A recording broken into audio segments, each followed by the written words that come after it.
চাঁপাইনবাবগঞ্জের আঞ্চলিক ভাষা হয়েছে, এটা হলো যে হাড় ঘে আয়রাটা মহিলার কানটা দিয়া দিলেছি ছিড়ানটা।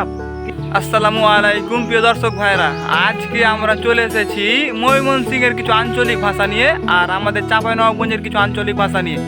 তো এই ভাইয়ের বাড়ি হচ্ছে ময়মনসিংহ আর আমার বাড়ি চাঁপাইনবাবগঞ্জ। তো প্রথমে আমি চাঁপাইনবাবগঞ্জের কিছু আঞ্চলিক ভাষা বলবো, তারপরে আমাদের ভাই ময়মনসিংহের কিছু আঞ্চলিক ভাষা বলবো। তো আমি শুরু করি। ভাই, চাঁপাইনবাবগঞ্জের আঞ্চলিক ভাষা হচ্ছে, এটা হলো যে হাড় ঘে আয়রাটা মহিলার কানটা দিয়া দিলেছি ছিড়ানটা। কিছু কি বুঝতে পারছেন? আমি যে কথাটুকু বললাম আর কি, কিছু কি বুঝতে পারছেন? না, আপনার কথা বুঝতে পারি না। আবার বলি যে মহিলার ঘে আয়রাটা হাড় ঘে কানটার পাঞ্জর দিয়া দিলেছি ছিড়ানটা। কিছু কি বুঝতে পারছেন? মানে আমি কি বলেছি? না, আপনার কথা আমি বুঝি নাই।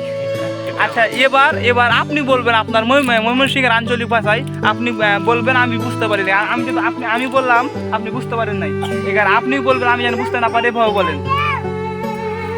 এই কই গেছিলি, কি করস, ভাত খাইছিস নাকি?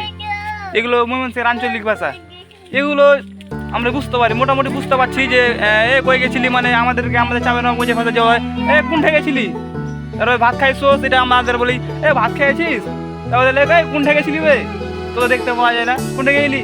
এগুলো হলো আমাদের চাঁপাইনবাবগঞ্জের ভাষা, মানে আঞ্চলিক ভাষার ভিতরে কেমন একটা মজা আছে। হ্যাঁ হ্যাঁ, অবশ্যই।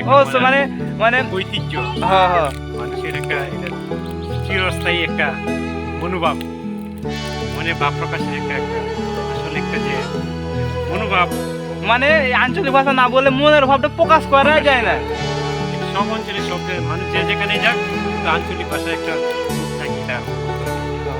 এই জন্য এটা কখনো মানুষ ত্যাগ করতে পারে না, ভুলতে পারে না। ভুলতে পারবে না, এটা সবার কারণ আঞ্চলিক ভাষা না বলে মনে তৃপ্তি তো মিটে না। দেশ ছেড়ে অন্য দেশে চলে গেলেও কিন্তু আঞ্চলিক ভাষায় কিন্তু তার মধ্যে একটা বৈশিষ্ট্য থেকেই যায়, তাকেই।